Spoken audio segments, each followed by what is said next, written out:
Welcome to the Forager Podcast, where we talk with cottage food entrepreneurs about their strategies for running a food business from home. I'm David Crable, and today I'm talking with Jenifer and Tristan Hoke. But first, are you building an email list for your business yet? If not, you really should be collecting customers' email addresses and emailing them on a regular basis. Even these days, email continues to be better than social media for generating consistent sales, and the best part is that you own it. Once you build an email list, nobody can take it away from you. I personally use ConvertKit to manage email for my fudge business, and I created a free tutorial that will walk you through how to set up a free email marketing system for your business in less than 1 hour. So to learn more, you can go to forager.com/email. All right, so I have Jenifer and Tristan on the show today. They live in Tecumseh, Oklahoma, and sell baked goods, smoked spices, and other items with their cottage food business, the Drunken Chef. In their first year of business, they struggled to find consistent sales despite trying many marketing avenues, including starting their own farmers market. But finally, they found a sales venue that turned everything around, and now they are building an expanded kitchen on their property to try to keep up with the demand. Jenifer and Tristan's story is one of persistence and determination, as well as celebrating every single win, big and small. And with that, let's jump right into this episode. Welcome to the show, Jenifer and Tristan. Nice to have you here. Hey, it's good to be here. Awesome. Can you take me back to where this journey got started for you guys? Honestly, we've been looking at the cottage food laws in Oklahoma when they changed it in, I think, 2021. And we had our second wedding. It was just the ceremony part in 2022 and ended up with a little bit of cash. And we wanted to do some kind of business from home. And that's where we got the initial capital to get started. Now, I did see that your Facebook page started back in 2016. So what caused you to start that way back when? That was actually the first year that we were together, and we started working a kitchen at a bar where I had been a bartender and just serving bar food. And that's where we came up with the name, the Drunken Chef. And then that only lasted a few months. And that page was just there for the next few years until we decided to start the cottage food, and we reignited the page, and it's kind of blown up since then. So do you guys both have backgrounds in food service? I do. No, he doesn't. Well, I've been running a barbecue for myself and, family events since I learned when I was about 12 or 13 years old and been doing it since then. So with this bar and everything, was that your business? Was that somebody else's business? Was there like business ambitions there? It was somebody else's bar, and they already had a kitchen in it, but it wasn't being used. And so we offered to come up with our menu, and we did, made from scratch quesadillas and burgers and just basic bar food, homemade mott sticks. And it was going quite well, but one of the owners was eager to have one of his friends come in and take over the kitchen. I'll say it that way. And so we left and then didn't get back into the food business except on an informal basis until August 17th of 22. Okay, so that was back in 2016, and it sounds like you guys would have liked to take that business further. What do you think held you back from pursuing another food business for another 6 years? Capital. We really wanted to get a food truck, but they're ridiculously expensive. And we just weren't willing to bet the farm, as it were. That would have been the only way to buy a food truck, would have been to mortgage the farm. It's paid off. We don't want to do that. Right, see, I know you do live on a farm. Can you just share a little bit about your farm? Well, wasn't exactly a farm. It was his grandpa's estate, and he used it as a mechanic shop. So there's a huge shop on it.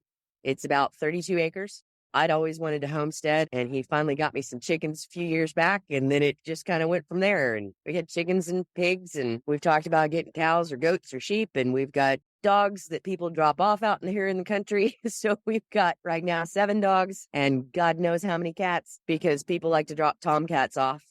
No snakes. Yeah, we don't have mice or snakes or worry about any of that. I don't know. I guess we started the actual farm animals, 5 years ago, probably? So you got animals. Are you also growing produce on the farm?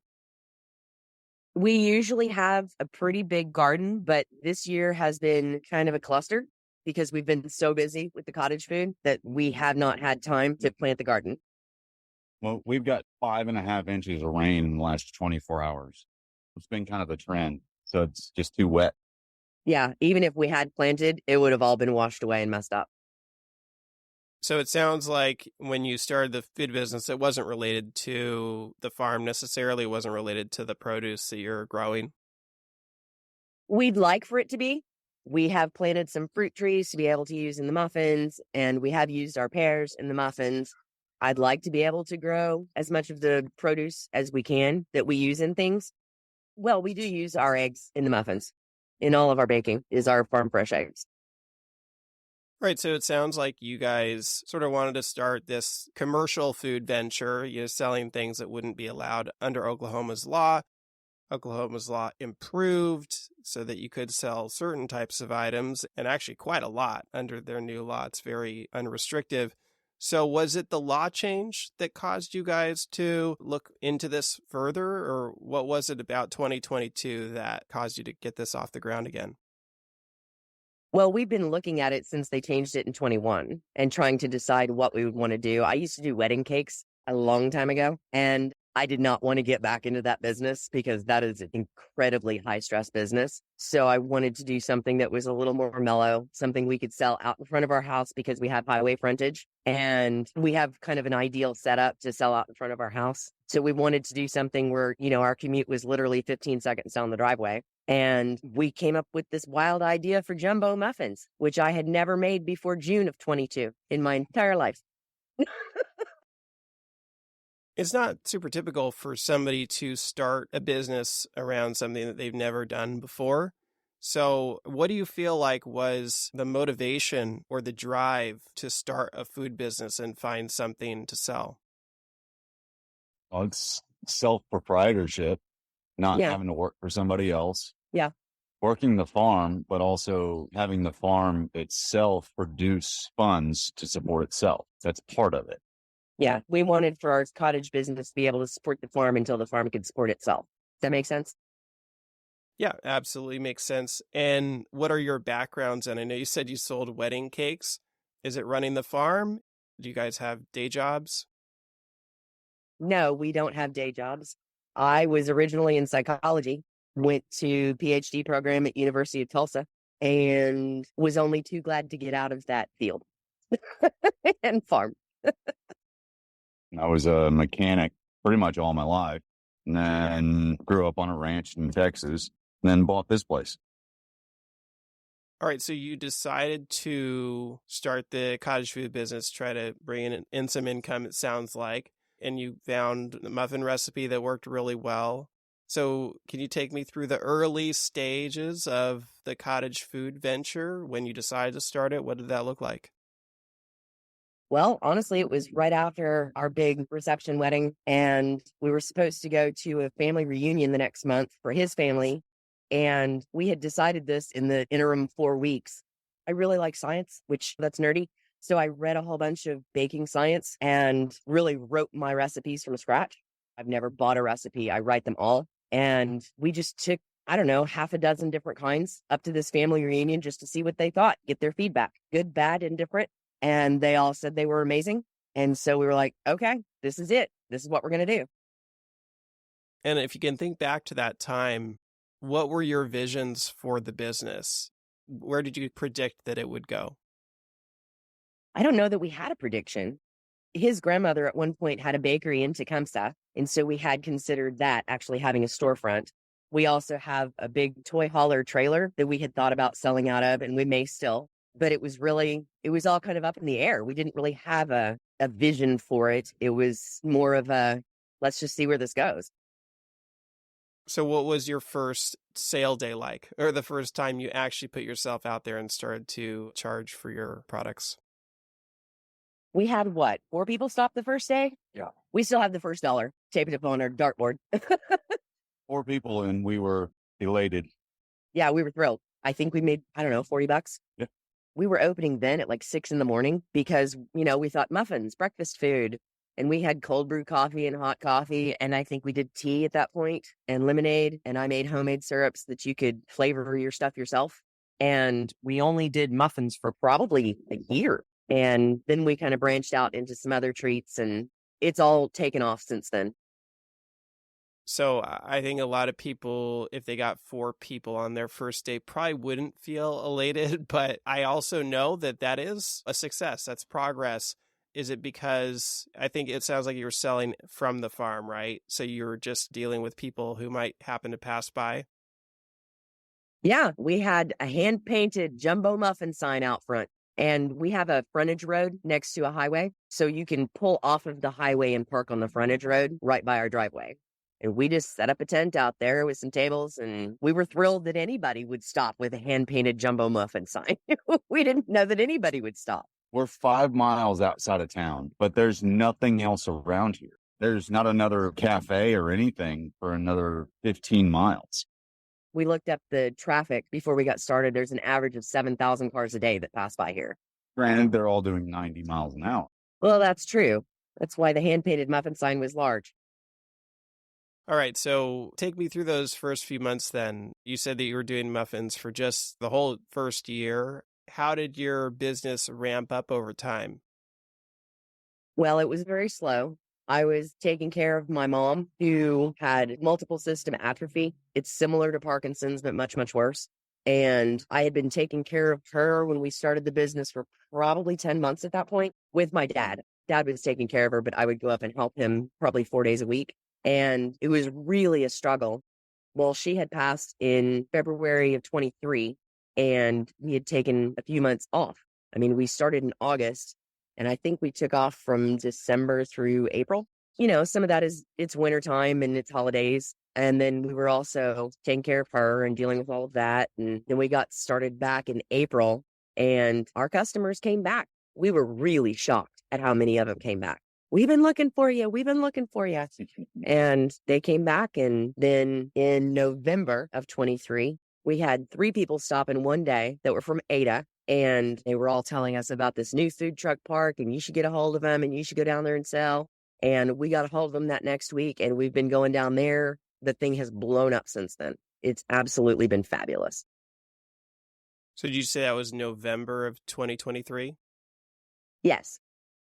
Okay, so just like in the last 6 months or so, joining this food truck thing has been rapid expansion, it sounds like. Oh, yes. Very much so. Before that, though, from April to November, there's still about half a year window there where it sounds like things were progressing, but pretty slow. I mean, what was the feeling like during that period of time as you're trying to grow the business? Well, we tried to start a farmer's market. My cousin got us, she's in journalism, and she got us into the Pottawatomie County paper, and they did like front page spot on it. It was really cool. But then our farmers market vendors, they would say they were going to show and they wouldn't show, and it was such a mess. And then Scott Hawkins, he came by and did a spot on us. And we had a bunch more people after that, a bunch more followers, and things started progressing, but it was very slow. It was still growing, but it was very slow until we ended up at the food truck park. Once a week, I would jump on our Facebook page and check followers, check messages and all that kind of stuff. About once a week, we would get one new follower, and I'd tell her, and she'd just get this huge smile and, yay, we got one. The one follower is a big deal. Yeah. But then when the newspaper article came out, we probably got about 50 off of that. And then when Scott posted, we got about 150. And then we started down at the food truck park. We've probably gotten 200 since then. I don't even know. So you weren't just selling yourself at your farm, right? It sounds like you said you tried starting a farmer's market with other vendors too? Yeah, we did. That was last June, July. And we started a little late for farmer's market. And we were just going to try it out and give it a whirl, because we do have so much traffic past here. And we figured the more tents we had out here, the more it would look interesting and the more people would stop. And it worked, but we had a bunch of vendors show up the first week, and then we had 3 for the next 3 weeks. And then we had us and one guy for another couple of weeks. And then it got stupid hot. And nobody would come out. So before you started the farmers market, about how many people would you say were stopping by on a consistent basis to buy things? Between 1 and 2 dozen. And was starting your own farmers market something you'd always wanted to do, or was it just sort of an idea to boost traffic for your business? We used to think that we would start a farmer's market with our produce. And then when we realized that the cottage food was taking up so much time, and if we had produce, we'd probably use it in our stuff, then we started searching around. We joined a farmer's market for a little while, maybe 4 weeks, and got the idea from that. If we could get enough people out here, we would open up Friday and Saturday, Sunday and Monday. Friday and Saturday was us, and then Sunday and Monday was supposed to be the farmer's market. And so we thought maybe that's a way to not only boost ourselves, but get some other people out here that have crafts or produce or whatever they want to sell. The farmers market laws in Oklahoma are also pretty lax. So it was an easy thing to do.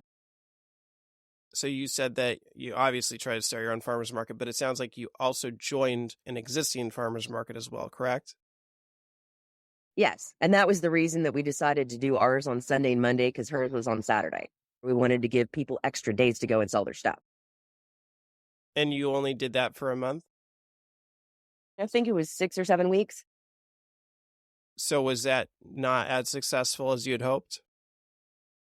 No, in Oklahoma, in July and August, it gets up over 100 degrees. And so produce vendors don't want their produce out in the sun. We had some people that were doing crafts, beadwork and glass etching and paintings and stuff like that, and they just couldn't handle the heat. We have a 70-degree rule. It's between 30 and 100 degrees. That's when we're out there. Everyone else, basically, it's got to be perfect. Yeah, they're more like between 50 and 80. We're out there in the sleet and the snow and the freezing, or it's 102. We're always out there. And we've had a lot of people stop just because we're out there. So I'm definitely hearing a lot of consistency and a lot of persistence through this. It sounds also like a lot of times where things weren't as easy. What do you think has kept you going? I'm stubborn. He's stubborn. We want this to work. And, they say in a restaurant, if you make it through the first 2 years, then you're probably okay. Cottage food is not that way. It's going to take 3 to 5 years. And we know that. But the general rule of thumb of 3 to 5 years, they also say that when the switch flips, then you're good. Well, it definitely sounds like you were open to trying a lot of different things. Obviously you're selling from your farm directly. You tried starting your own farmer's market. You tried selling at another farmer's market. I know eventually this food truck venue really took things off. But before that, was there anything else that you tried to get yourself out there? Well, we tried setting up at a marijuana dispensary. That was terrible. Just like out on their property, or was it like a pop-up market that they had set up there? No, it was actually the dispensary owners stopped by and bought a bunch of stuff and then went down to the end of our little road getting back on the highway, came back and bought us out and invited us to come down and set up in front of their dispensary. And why do you think that didn't work well? Well, August 17th of 23 would have been our 1-year anniversary from opening the business. They were all excited. Oh, we're doing an appreciation day. Come out. And it was this whole big thing. We spent a lot of money. And come to find out, they were giving away free food. You can't do that when you have a food vendor outside. So we figured that out after a couple of hours that they were giving away free food. And we had made $7 that day. I will never forget it. So we just packed up our stuff and left. Like, apparently y'all are too stoned to realize that this is a bad idea. It really left a sour taste in our mouth, and we started looking for other avenues. Well, I definitely can understand why that would not have worked. Was there anything else you tried? We did 2 different farmers markets. The one that was up in the city, north of the city, the people wanted all the gluten-free, sugar-free, vegan stuff, and they were just a little too hoity-toity. Maybe that's the right word? But I use butter and eggs and sugar. This is homemade. Now, I also do some keto stuff because I've been keto for 2 years. So I'm sensitive to that idea. It's just not cost effective, generally speaking, to sell that kind of thing exclusively. And that market, I think we did for 4 weeks and it just didn't work out. It's an hour drive once. Yeah. No, that one was like an hour and 15. That was a long ways. A specific startup time, you have to be set, have to be ready, but we have to have access to certain amenities to be able to set up just at minimums. Well, and the people that run that market, they have their own farm right there. It's a beautiful, beautiful place.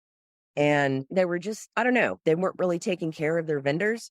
Everything was just kind of free flowing and hippie, which, cool. It was just not really our scene. And by contrast, when we went down to the food truck park in Ada, it was very much our scene. A lot of people who lived on farms and a lot of people who had similar values to us. And they very much take care of their vendors, and they don't allow competing types of food. So we're the only bakers there, which is amazing. It just really took off. Obviously, you tried a lot of different things, and a lot of them didn't work as well as you'd hoped. Was the feeling during that period of time frustration? Were you elated because your business was making progress? What was the feeling like before you found the food truck place? I think it was more of a, we're just going to keep going Struggle. because I know this is going to work. Just keep struggling and keep your nose to the grindstone. Just keep going. So what was your first day at the food truck park like? Oh gosh, that was awful actually, because it was 37 degrees and sleeting. And we got a call that morning. We're not going to open today because it's cold and sleeting. Nobody's going to show up. And I was like, wait a minute. I got $1,000 worth of product here. You can't just call me in the morning. This stuff spoils. You can't do that. We've got to sell this somewhere. And the guy that was managing it at the time called the owners and explained the situation, because they had actually heard of us, which was amazing. And they all really wanted us out there. And they're like, okay, fine. We're going to open. We're going to open. And I think we did pretty well that day. We paid for our fuel in the first 30 minutes.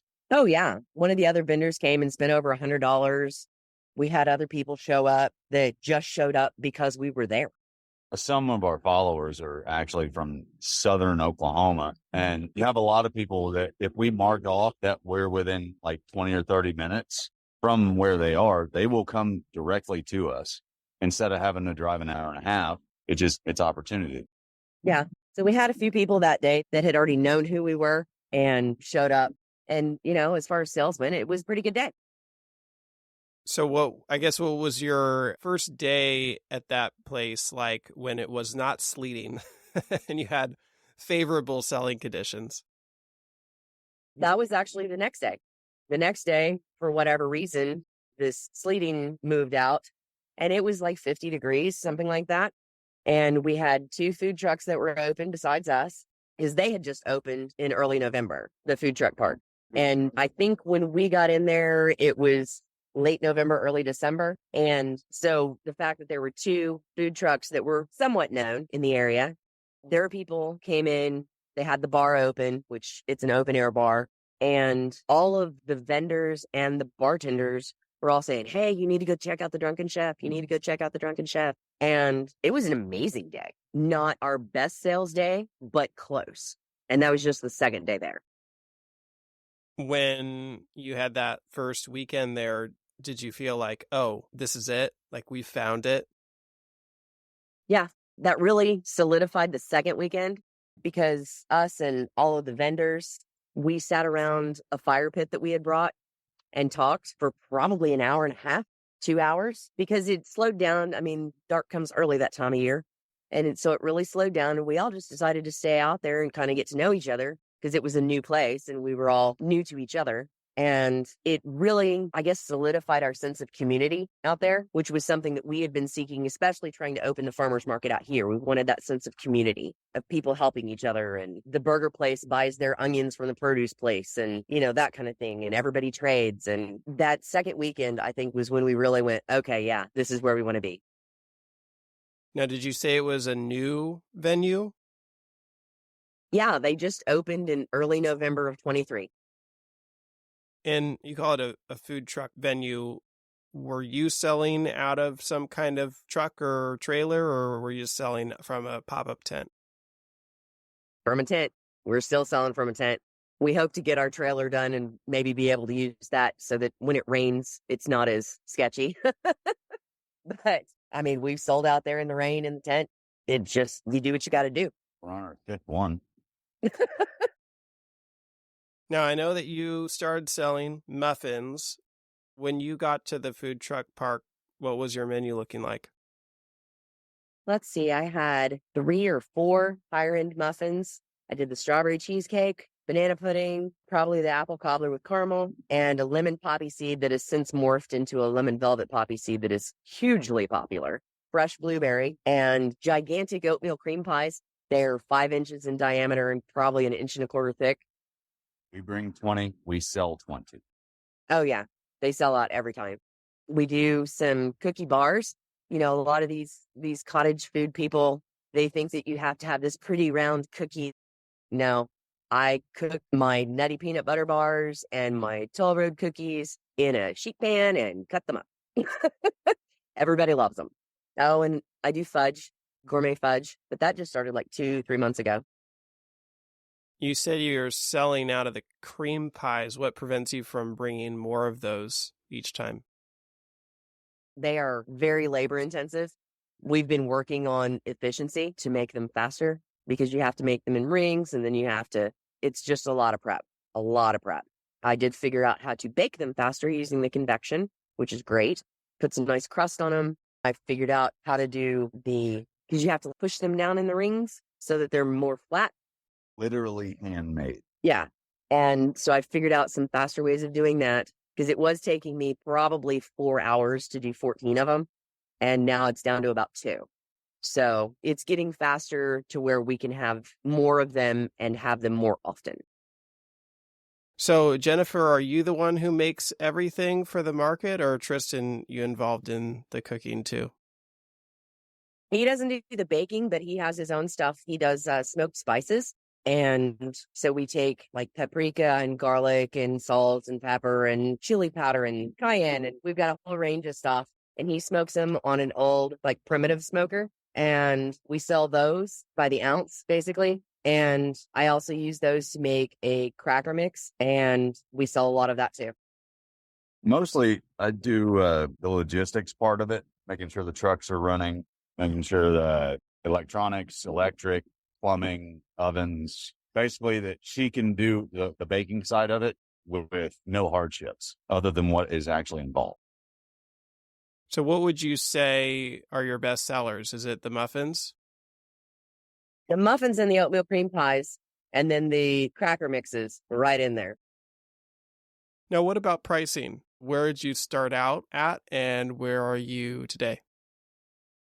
Unfortunately, there's been a lot of inflation. So we started out selling muffins that were $3 and $4 when we were only doing muffins, and they're huge. They're gigantic muffins. And we only had one lady that griped about the price. I can get 4 of these at Walmart for $3.99. And I said, then go to Walmart. We've looked it up. You cannot get anything this quality with this kind of recipe any closer than New York City. We don't mess around with cake mix. We don't do any of that stuff.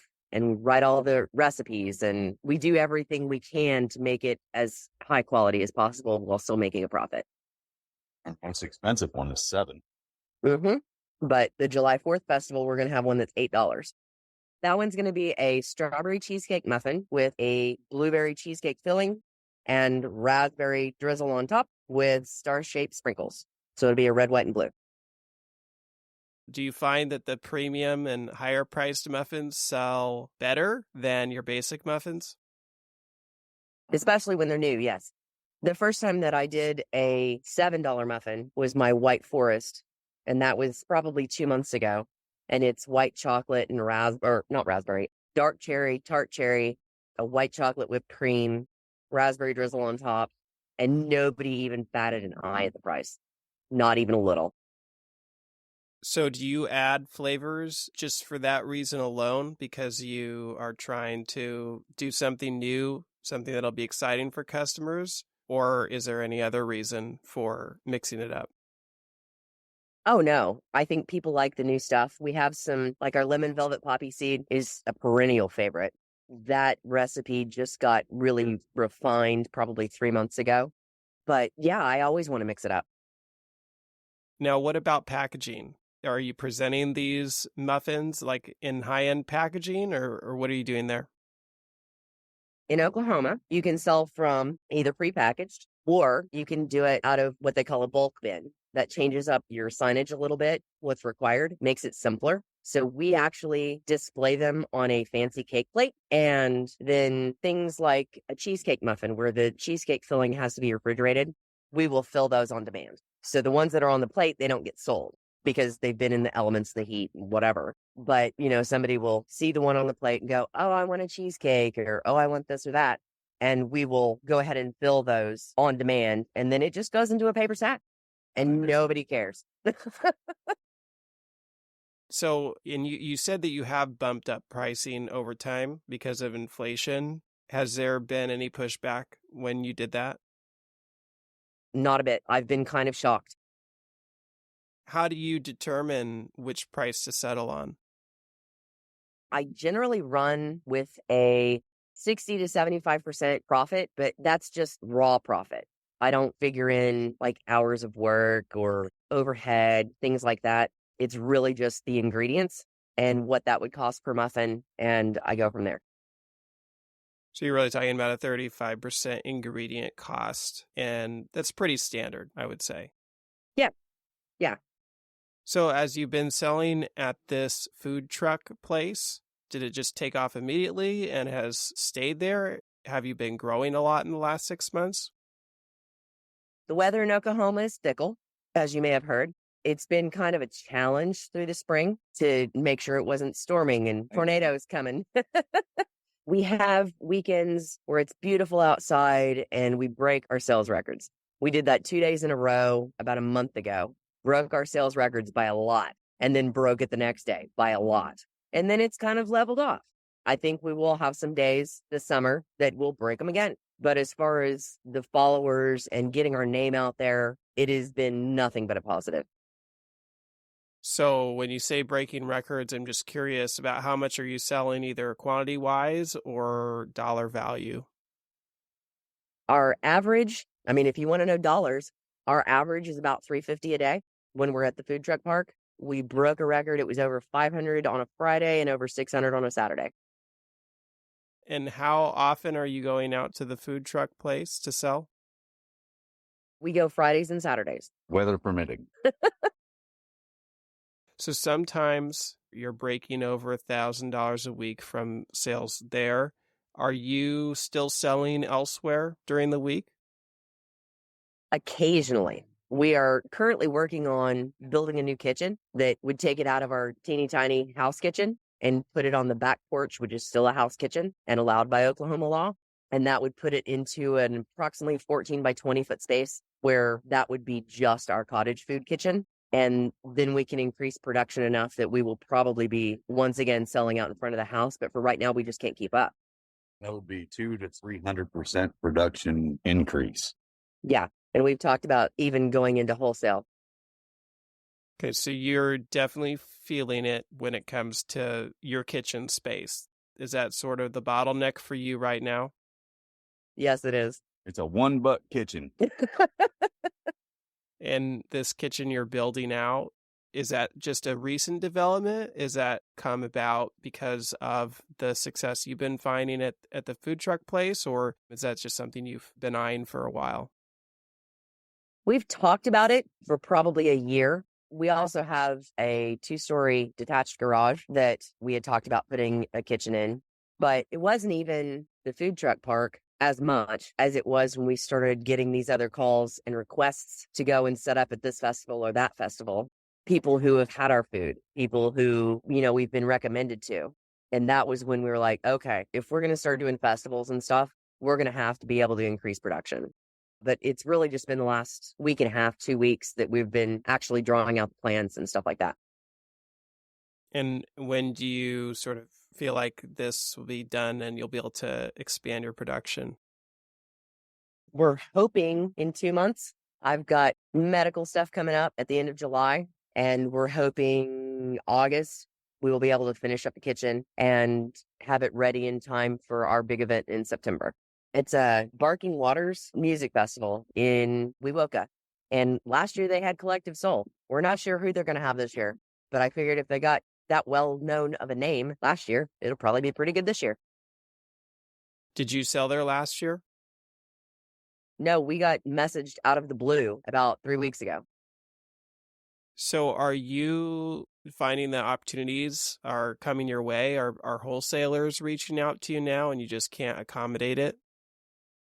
We had one wholesaler out of Jersey reach out, retailer wanting us to sell him wholesale smoked spices because we don't add anything to the smoked spices. We ordered some smoked Himalayan salt from one of the places where we order raw spices, and their stuff has added yeast and all kinds of funkiness to it. Not nearly as good as ours. We don't do any of that. Have not had anybody reach out to wholesale the muffins or cookies yet, but the shipping on the muffins is insane. It's just not feasible. But if we could do local, then maybe that would be something that we could accommodate. Yeah, because one of the unique things about Oklahoma is that they do allow interstate shipping, right? I mean, it's kind of a gray area in terms of which states you can ship to, but it sounds like you've looked at it, but you're not really doing it.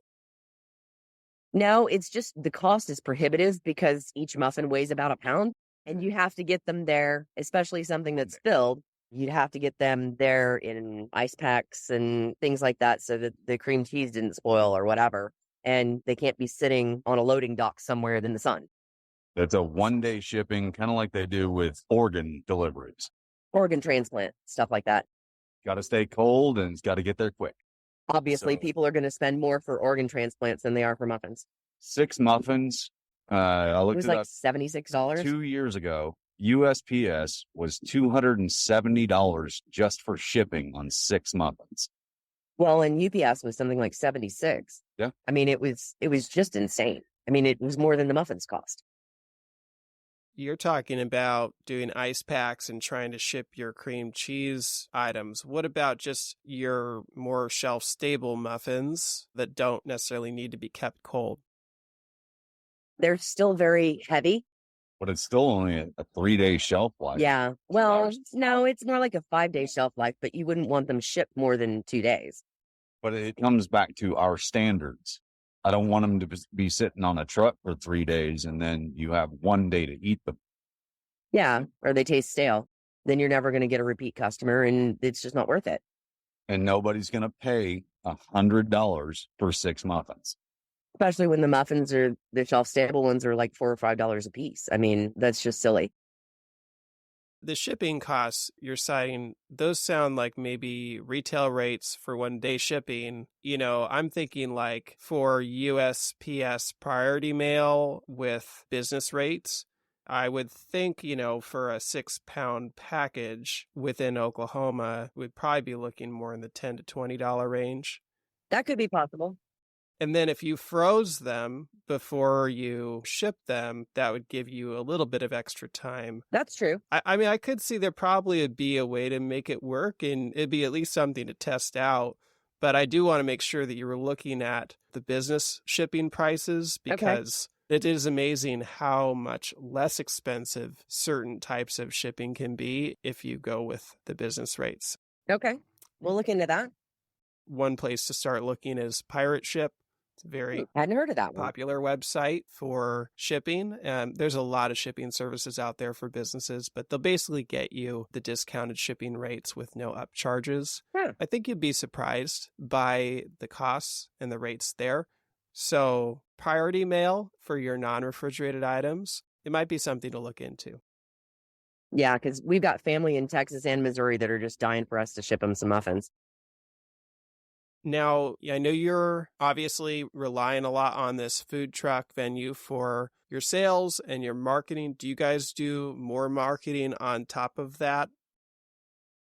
Oh, yes. Yeah, we do Facebook every time we open. Generally, pictures of everything that we're selling that day, because I do like to change it up. And we've tried to get on Instagram, but not really technologically savvy. So, But we do have a lot of the other vendors, especially like Jeremy. he'll do a video post and post everybody's stuff. And we have a lot of the vendors that, like and share. And they had a drone company come out and do a commercial for the food truck park that included us. And we're not really pushing that right now because we're trying to increase our efficiency enough that we can keep up with demand. As I was perusing your Facebook feed, I noticed there's no pictures of you two whatsoever. Nope. We're not selling ourselves. We are selling the product. Yeah. Do you find that people who come to your booth at the market, do you think they're just simply attracted by the product? Or do you feel like they come because of you guys? The ones that have met us before, a lot of times they come because of us, because they'll see us over there and go, "Ooh, what you get today?" But the people that have never even heard of us, they just see there's a cake plate and there's all kinds of stuff on this table. And what do they have? I don't think it really has anything to do with us. I've got blue and purple and silver hair, and he's got a big old beard. And we're just... I am not the prettiest fellow. Oh, you're very handsome. I would never have thought about marketing us. I think it depends on how your markets go. And if you find that people are coming back because they like you and they want to support you, and that's an indication that the business is sustainable because of you two. But it sounds like it's working and that the products are popular enough that people are just coming back for those. Yeah, we have people that show up especially the weeks when we don't have oatmeal cream pies. You got any oatmeal cream pies? You got that banana pudding muffin? So they come over and ask for specific things, and they're repeat customers because obviously they've had them before, but they're not coming back for us. I think it's much more for the product. As you think back over the past year and a half, are there any memories or stories that stand out to you? I would say the guy that was walking to Louisiana, that we were actually set up out in front of the house, and there was this guy that came walking by, and he comes walking over. Full stick with the knapsack on the Yeah, stick. yeah, the whole 9 yards, looked like a hobo.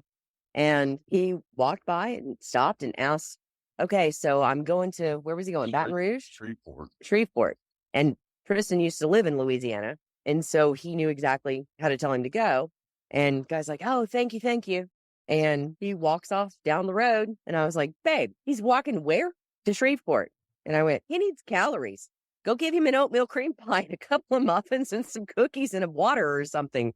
And so we bagged up a bunch of stuff, and he drove down the road, caught him, gave him a bunch of stuff. That was very, very memorable. I loved that. It was wonderful. Well, it sounds like you guys you kind of found your way, found success, persisted through the tough times. What do you feel like is challenging to you today? I think my biggest challenge is coming up with new muffin flavors. We had one of the vendors' kids just a couple of days ago. "Oh, you should make a pineapple muffin." I literally made a pineapple muffin a week ago. And, "Oh, you should do a peach cobbler." Yeah, I have the recipe in my box. It's kind of a challenge to come up with new and interesting flavors that people won't go, "Oh, wait, what?" That's also why we are called the Drunken Chef, because we both talk to each other, usually over a couple of beers or a glass of whiskey, and we bounce the idea back and forth. And it's like the guy climbing up between the two walls. You keep climbing up until the idea is perfect. That's how we came up with the strawberry ghost pepper brownies. It was just a back and forth, and we ended up coming up with this brownie that is fabulous. It's got a little bit of heat to it. It's got a little bit of fruit to it, cream, chocolate. What could go wrong with that? Have you gotten to the point where you're bringing back flavors? You introduce them for a season and then, now you're coming back to them. Oh, yeah. I actually have an entire section in my recipe box that is seasonal muffins, because out here, we don't live too far from Stratford, which is very famous for peaches. So the peach season is generally June. The pear actually comes from our pear tree. That'll be depending. I mean, spring came early this year, so I'm not really sure. Probably a month out at least. I'm actually looking at the pear tree right now, and I can see little pears that are about silver dollar size. We do the pear muffin every year. And pumpkin pie, it comes back around at Thanksgiving time. And what did I do? The pumpkin spice latte. So that's Halloween time when you kind of introduce that back in. Yeah, it's definitely been very interesting with the seasonal stuff. And because we are called the Drunken Chef, we are not dedicated to any one specific thing. We do what we want. And yeah, we're known for our muffins. Sure. Yeah, I can't imagine opening without muffins. That would not be a And thing. that's always The name The Drunken Chef came from your time at the bar, which, has long since passed. It sounds like your name still guides the direction of your business today. Oh, sure. Yeah, and people get a kick out of it. Why are you called the Drunken Chef? We met in a bar, and then we first cooked in a bar, and that's when we came up with the name, and it just stuck. You said that a current struggle is that, coming up with new muffin flavors. Do you think that you'll eventually get to the point where you have enough recipes where you can just kind of rotate them in and out and that won't be a challenge for you? Do you feel like you'll always be compelled to come up with a brand new flavor that you've never done before? Oh, I'll always feel compelled, without a doubt. Tristan, how about you? What would you say are the challenges that you're currently facing in the business? Well, it's running the farm, getting all that taken care of, fixing machines, taking care of the land is the forefront, and then making sure that she's all set up so that all the ovens work, all the sinks work. She's got her tables, everything's clean. She's got lighting, keeping the mosquitoes at bay, making sure the cats and dogs don't get in the house. And the list goes on and on and on. It sounds like for your first year plus of business, the challenge was finding customers. Would you say that's not a challenge currently because of this food truck place? Yes, I think opportunities are coming our way because we went down there. The day when the 3 people from Ada showed up, and those 3 people that all told us about the food truck park, I felt like it was the old joke about the guy whose house is starting to flood. And the sheriff comes by in the truck and he says, "Oh, I'm going to take you to safety." And the guy says, "No, God's got me." And then he's up on the porch and the boat comes by. "No, God's got me." And then he's up on the roof and the helicopter comes by and, "No, God's got me." And then he drowns. And he gets up to the pearly gates. Peter says, "Why are you here?" "Well, why didn't God come and save me?" "Well, I sent you a truck, a boat, and a helicopter. Why didn't you take them?" That's how it felt that day. We had 3 different people show up and we felt like that was where we were supposed to go. And it has worked out for us phenomenally. So I think that if somebody is looking at doing a cottage food business, you have to go where you're led and you have to listen to what is being put in front of you. And I think that's probably the most important lesson that I've learned. As you look ahead, I know you have to listen for the right thing and where you'll be led next, but where would you like it to go? What are your goals, or where do you see yourself in a year or two? Well, hopefully in the new kitchen. And in Oklahoma, cottage food law says that you can only do $75,000 worth of business per year. And we may have to split this into more than one business. And so he can do the spices on one and I can do the other stuff on the other. We have the homestead. And we have the homestead. And we'd like to expand our fruit crops and be able to use those in the muffins. Growing blueberries in Oklahoma is incredibly hard. We've tried it twice and it does not work. And we had a bunch of fruit trees that died. So we'd like to get to the point where the farm produce is supporting the muffins more than it is now. And we're actually running 2 different businesses so that we can get to a point where we can help other people. We can hire other people and pay them well. That's the American dream. Do you have an end goal in mind? Like you say you want to hire other people. How big would you ideally like to take this? I think maybe 6 employees would probably be max. What we're able to do in the areas that we have, we can have up to 20. Yeah, max. But I mean, here at the farm, Right. Just here. At the farm. maybe 6 employees. If we were utilizing people to sell at different farmers markets and stuff like that, then maybe we'd have up to 20. And at that point, we'd have to go to a commercial kitchen and that would be a whole nother set of problems. Do you feel like that's still a possibility, or do you feel like as you've gotten into this that you are less interested in that? We had actually talked about doing a food truck even as recent as a month ago.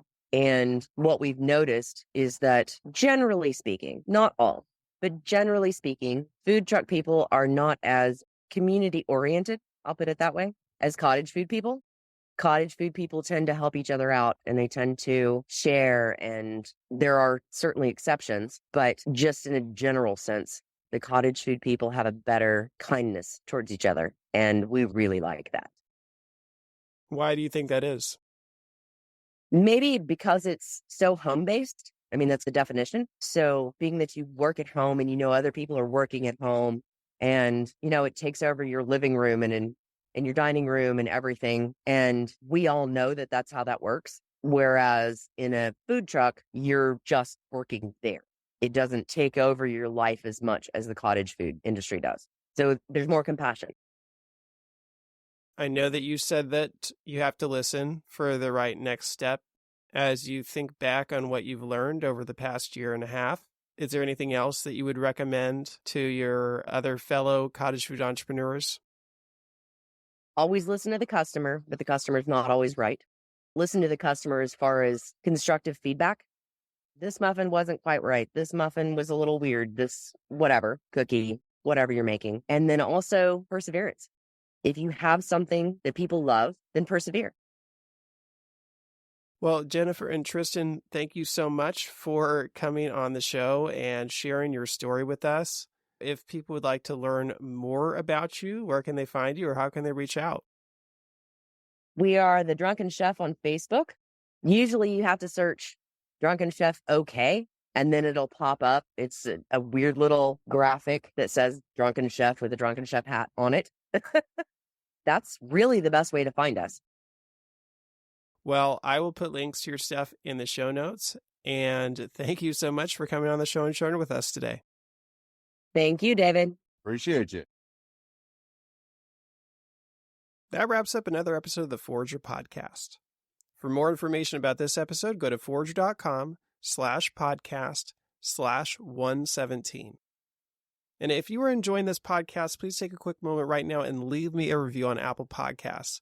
It doesn't have to be a long review, but it's truly the best way to support this show and will help others like you find this podcast. And finally, if you're thinking about selling your own homemade food, check out my free mini course where I walk you through the steps you need to take to get a cottage food business off the ground. To get the course, go to cottagefoodcourse.com. Thanks for listening, and I'll see you in the next episode.